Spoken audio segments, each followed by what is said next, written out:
r/ask Reddit. What is your "we will never speak of this again" moment?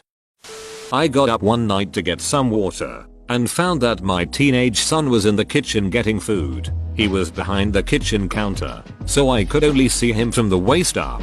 When he came around the counter into the hall, two things happened simultaneously. He noticed me, and his eyes grew wide in horror, and I saw that he was butt naked except for a pair of socks. He starts trying to panic run backwards on the tile floor. Imagine Scooby-Doo trying to run but getting stuck in place in a flurry of limbs, but ended up slipping and taking a hard seat on the tile. Worst of all, he dropped his hot pocket. I made sure he was okay, then went back to bed and laughed my ass off. Years later, we were driving and reminiscing about funny memories. I said, "Do you remember that night?" And he cut me off with, "Yes." I didn't even have to specify which night. We knew, and we were silent.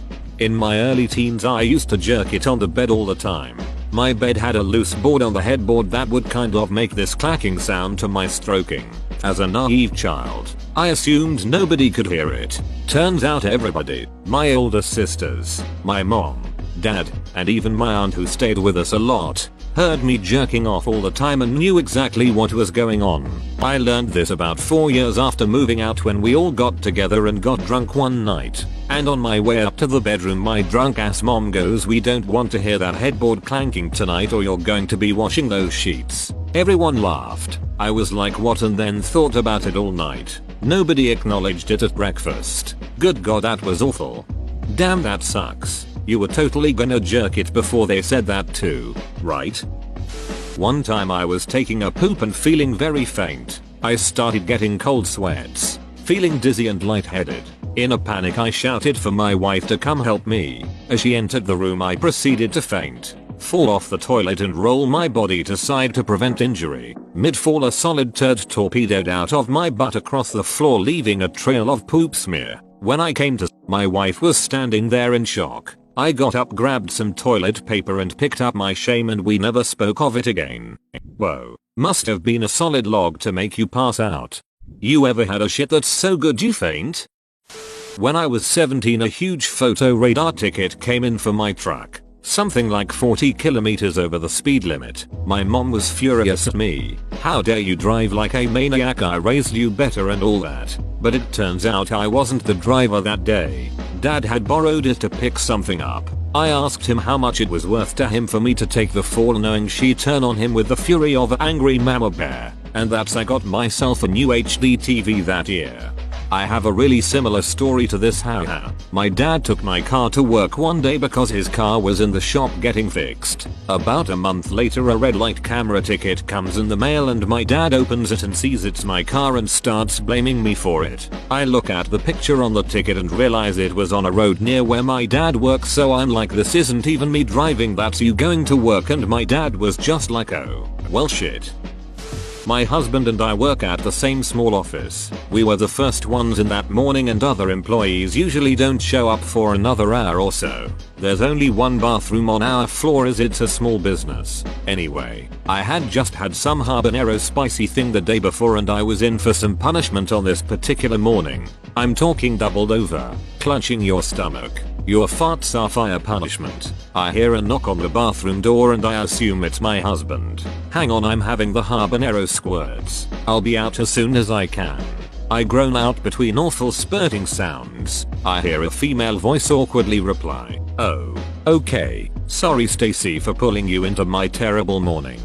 My husband and I work at the same small office. We were the first ones in that morning and other employees usually don't show up for another hour or so. There's only one bathroom on our floor as it's a small business. Totally thought this was gonna be a sex story. Nope. See, you didn't pay attention to context. They're married, not dating.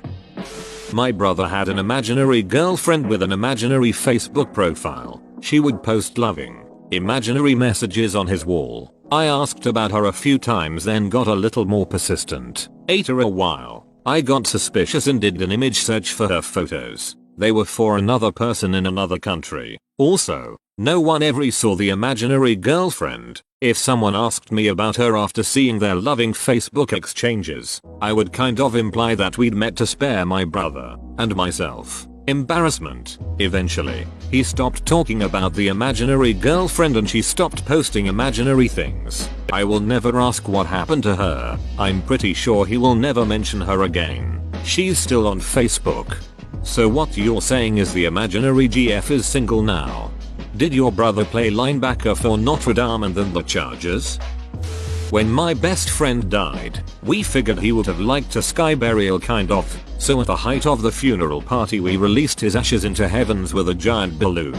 After a few meters of flight the string has snapped, and his remains covered the mourning crowd. Everyone made their best efforts to get very drunk as soon as possible. We will never speak of this ever.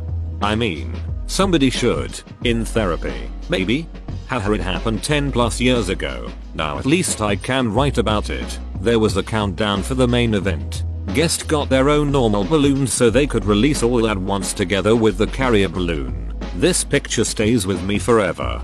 Bright sunny day. Shitload of colorful balloons flying with a big one. Snap. The only sound is his 5-year-old kid crying heavily while looking up the sky covered in the father's ashes. Later it turned out the kid didn't understand, but only was sad because all the balloons got away. But still, bloody hell. My father and I had a porn cold war. There has been a tacit agreement never to speak of it, and we haven't. When I was a teenager, my mother found my hetero porn stash. Both parents confronted me with it when I got home from school, and of course confiscated it, and of course threw it in the bin. Or so I thought. Months later, I happened upon my collection, hidden at the bottom of my dad's wardrobe.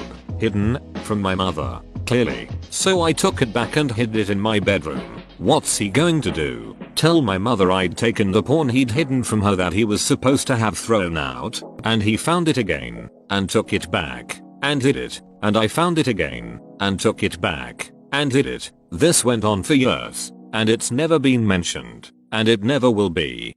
Hold up, hetero porn stash. So, you're one of the sources of the ubiquitous forest porn? It's like the pre-internet version of being a seeder instead of just a downloader. There was a common porn and tobacco stash in a cemetery near my childhood house. Most of it was stolen from the neighborhood convenience store or kids' parents. Contents always changed. Sometimes folks would dump a whole fresh stash. Other times it'd get raided clean and we'd have to restock. Wonder if it's still there. I had internal bleeding and really low blood pressure. I was in the hospital and instructed to not try to stand or walk since I'd faint. I didn't obey that. I went to take a piss and my girlfriend saw and chased after me. She caught up just in time to throw herself between me and the floor to prevent me from cracking my head open as I fell back unconscious. Dong out. Peeing all over everything on the way down. I awoke with her sandwiched between me and the tile floors, lying in a pool of my piss. And that's actually the moment I realized I should marry that girl. I did. But that's not the story I tell when someone asked, when did you know she was the one? Not gonna lie, that's the perfect story for I knew she was the one. Yeah, that's a story for the wedding if ever I've heard one. My mom told me her Hitachi wand was a back massager. It disappeared when she found out I used it as one edit. I used it as a back messenger. It didn't work very well as one. Dear Jesus. This makes me think back to the time I found a double-sided vibrating thing and my parents told me it was a massager. Your post made me realize. I ducking hate to edit in response to edit. I used it to massage my face. Your edit made me remember that. Please. Stop. My brother and I used to go into my mom's room and grab it out of the sock drawer. It had like a suction cup type thing on it and we used to pit it on our mouths. My mom would get so mad and not let us play with it. Years later we were watching some HBO show and they were showing early sex toys. This particular one was super popular in the 70s and was the first to do a certain thing. Not sure what that was because we had stopped paying attention and were trying to bleach our brains. My mom walked in on me getting a blowjob in high school. She immediately did a beeline in the opposite direction and said I didn't see anything. Then the girl and I went and ate dinner with them at our dinner table and we never spoke of it again. That was the day your mom stopped seeing you as a little boy. Edit. Thanks for all the love. I have a few high rated comments even though this account is newish, and was shocked to find this surpassed them. And the day I realized that I needed a better lock on my bedroom. Similar to the porn story that's already been posted, my dad and I have been in a bong stealing war for several years. I guess it's over now that I moved out though. When I was 16 they found my bong and confiscated it. Told me they were going to break it and toss it. A few months later, I found it in my dad's shed. Clearly it had been used since I last saw it. It was dirtier, and also it was stored next to some very shitty weed. Open bracket. Come on, dad. So I took the bong back. And of course he couldn't say anything because he was supposed to have broken it. But he found it in my car several weeks later and took it again. Then I took it back from a different hiding spot in the shed. We've never mentioned it, and never will. Edit. My highest rated comment now is about stealing drug paraphernalia with my dad. I think I've peaked. I can die happy. Well, you could just get high together sometime. Seriously, this is a prime opportunity to extend an olive branch. Poor man can't find anything better than ditch weed. Seems like an easy way into an alliance to me. The time I showed my dong to my father because I thought it was shrinking. I was 17. At school I ate something for lunch that didn't sit well with my stomach. Next thing I know I'm in my classroom hunched over feeling like my stomach is combusting. I go into the bathroom to find that my penis has become short and black, with the skin crusty and dry. It felt like it would rip off if you tug on it a little. When I got home I was hysterical because I thought I would lose my penis, or that this was permanent. I decided to swallow my embarrassment and show my dad. We did nothing about it and eventually the skin went back to normal and my penis grew back to an almost normal size. However, my penis is not as long as it used to be, both erect and flaccid. Still to this day I don't know if the food I ate was the cause of it. It was just a slice of pizza. My dad and I have never spoken of that day. Update. I think it's important to note that I'm black and I have light brown skin, so it's possible that my penis wasn't actually black but the contracted skin made it look darker in color and I confused it for turning black. Also, when I showed my dad my penis looked almost normal. The skin wasn't as contracted and wasn't nearly as dry as it was when I looked in my school bathroom. That's why he decided not to take me to the hospital. That was a true father-son bonding moment. My dad was diagnosed a few years ago with lymphoma. He's in remission now, near the height of his treatment. I went to his house for a visit. He called me into the bathroom and said he needed a hand with something. I obliged, and when I got to the bathroom, he handed me a small box. Reading the packaging, I discovered I was holding a home enema kit. I looked at him. I looked at the box. Then I had a mental image of his anus. Then I looked back at him. Then back at the box. I said, "Oh geez, alright then." He started laughing and said he was joking. Apparently he did the same thing to all of my siblings as well. We all reluctantly agreed to give our father an enema. That's love, folks. The smoking hot guy I met the prior weekend asked me out and, naturally, I said yes, because I'd just met him. I asked if I could drive, and he said no problem.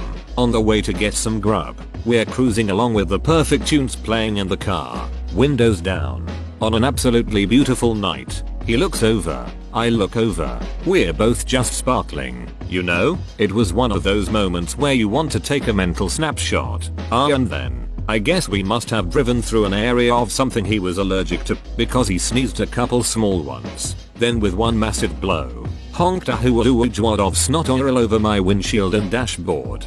But, unbelievably, that's not the worst part. No, he pretended like it didn't happen, and went about talking, and scooping it up with his hands and smearing it onto his pants. I was beyond mortified. I was throwing up in my mouth. My eyes were watering, and he didn't want me to pull over to get it cleaned up. We had to go to dinner like that, with snotty pants. Sigh. I ended up marrying him. We have never, ever spoken of it again, not even 40 years later. Edit. Holy snot balls, Batman. This has blown up. Thanks for all the excellent karma. Wish I could show the hubs to the post, but, you know, IT's in the vault. The last sentence is great. You didn't see that coming. Haha.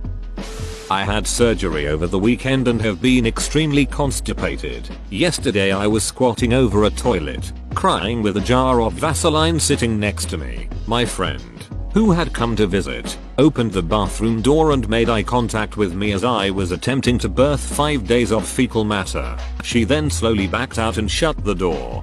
Everyone's suggesting laxatives and stuff, but I think you should just try locking the bathroom door.